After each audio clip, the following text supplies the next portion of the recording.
All right, good morning, everybody. We really appreciate you hopping on. We have kind of a special episode today with two guests, since you guys both run the programs we're talking about. So, John and Carly, thank you guys for hopping on. Thanks for Thanks for having having us. us, Tim. We appreciate it. We appreciate you guys taking time out of what I'm sure is a very full schedule. So first up, what I actually wanted to ask is, tell me a little bit about the coordination of both programs that you guys run, because you have two companies. Tell us a little bit about that if you can. Sure. Project Infinity School is a neurodiverse school for K through 12. So we're right here in the heart of Boca Raton, right off 95. And it is a school that offers therapies and academics for our students.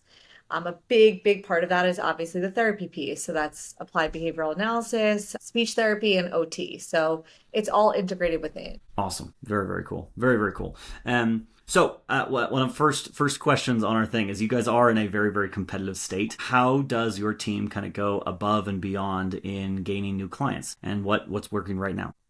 Sure. So I would say that, the school obviously plays a large part in this. I would say pretty much all of our students do require the therapy piece. So that's obviously a large feeder for our business beyond ABA therapy. But, just kind of getting your name out in the community. We've built a community here within Boca Raton with the neurodiverse population. And there's always a need for good quality services. So just having the school campus sets us apart. There's a location that students can come to, whether they want the school or the therapy piece or both.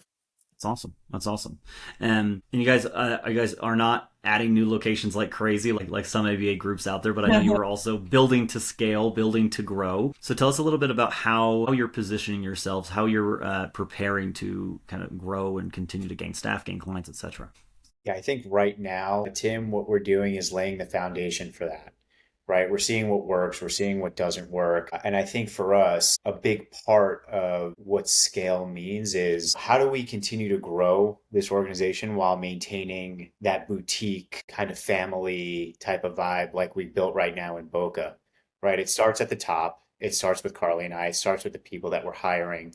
So when we're thinking about opening up more locations, I think for us the most important thing is that first hire, right? That initial hire, that person that's really going to be the face of that city, call it, and having them lead the way we're leading, right? I think for us, and kind of tying back to the first part of your question, it all comes down to like authentic relationship building, right? And what that means and what that looks like, being personal, being intentional. For us, we care very deeply about this space and the clients that we serve. And we want that to show through not just like our company, but through our staff as well. Right. And then I think that reflects on us and how we continue to grow and evolve as an organization. That makes complete sense. Culture starts from the top, right? Oh, And yeah. it spreads down via the type of people you hire and the type of people that you bring into the team, For sure. which makes complete sense. That makes complete sense. So the next question is, like, what motivated you to scale beyond ABA therapy into the school side? Because I think that's how it went, right? I think it was clinic and then school. What motivated that growth? Yeah, so like I said, about 95% of our students do require therapy. Yeah. So the school model has always included and incorporated speech and OT. That's the forefront of the Infinity model at the school. Harley's background very much. She used to work at a school in Manhattan. That's where we moved from before we came to Florida. That had this type of incorporation, right? And we didn't see that down here when we moved to Florida. And we felt like there was a gap missing in having this truly therapeutic model. And Carly, if you want to pick back up, I Yeah, think that was a big part of the motivation behind all of this. for sure. So the speech and OT is the forefront of everything. A child can't learn academics if they're experiencing sensory dysregulation or if there's an auditory processing disorder going on there, they're not understanding what you're saying. So that's the forefront of everything. And then 95% of our students were coming in with RBTs. And what we were finding is that there's a little bit of a disconnect. They work for somebody else. They're coming here on our campus.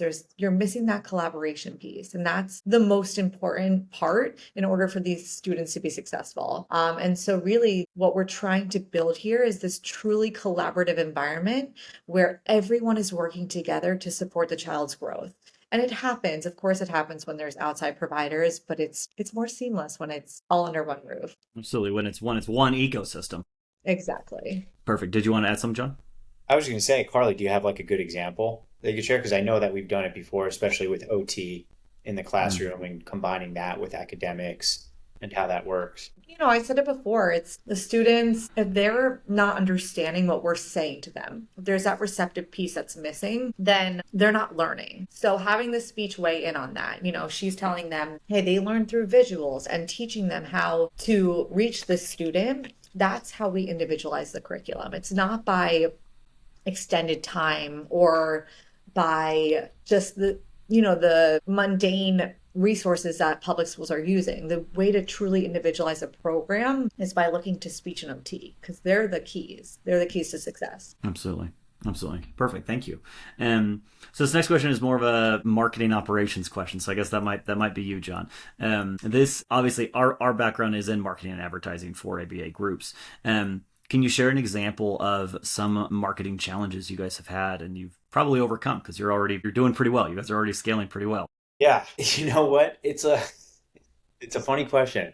We actually haven't invested any money into marketing yet. We Hmm. haven't done necessarily any marketing. I think for us right now, when we first started this business, we looked at the budget and we said, okay, we can apply X amount towards marketing, or we can just invest in a really good staff and let the rest do it, kind of unfold the way that it will, right? So I think the way that everything has unfolded over the course of this year, a lot of our growth has come through word of mouth.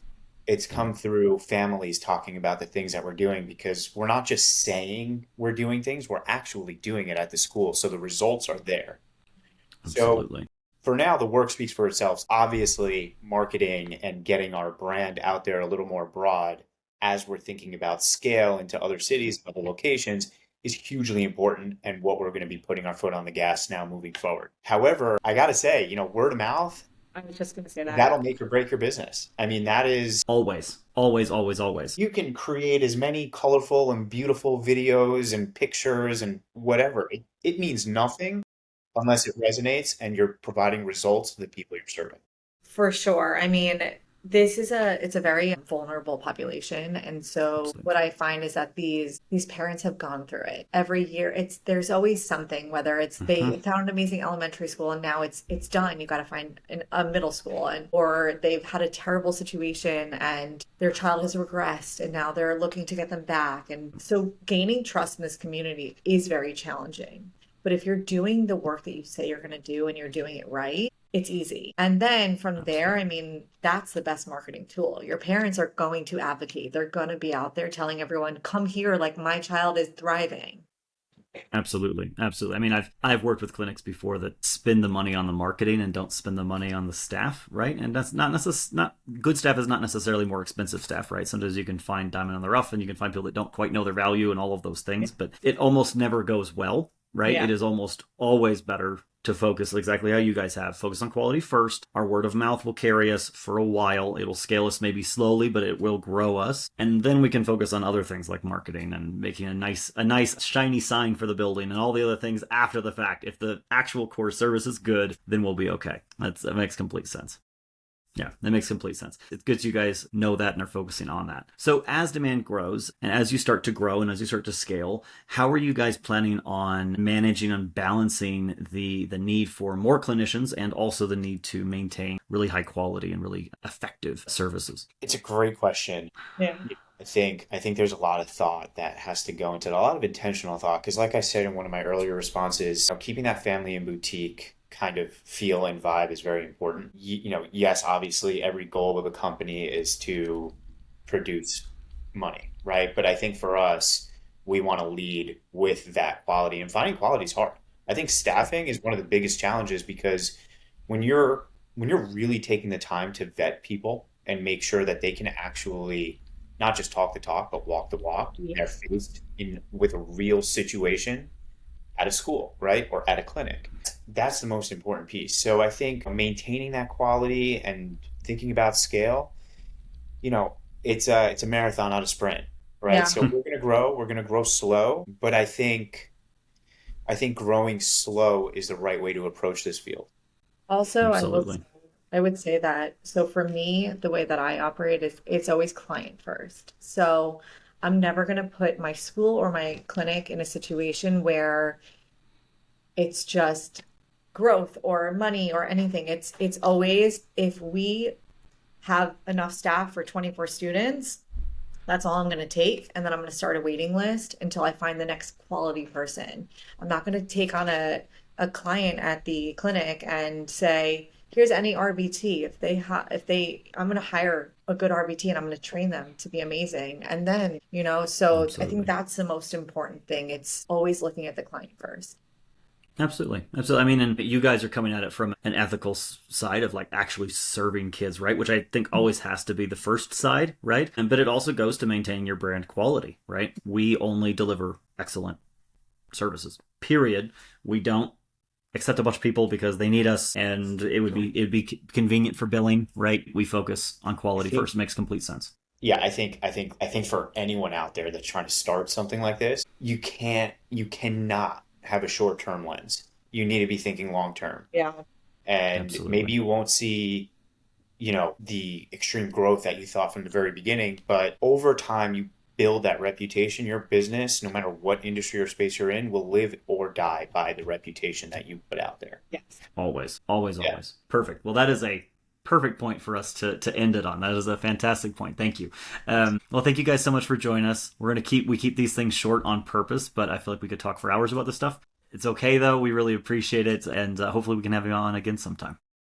We love Thanks it. for having us. Yeah, thanks for having us, Tim. Appreciate it. Absolutely. Thank you.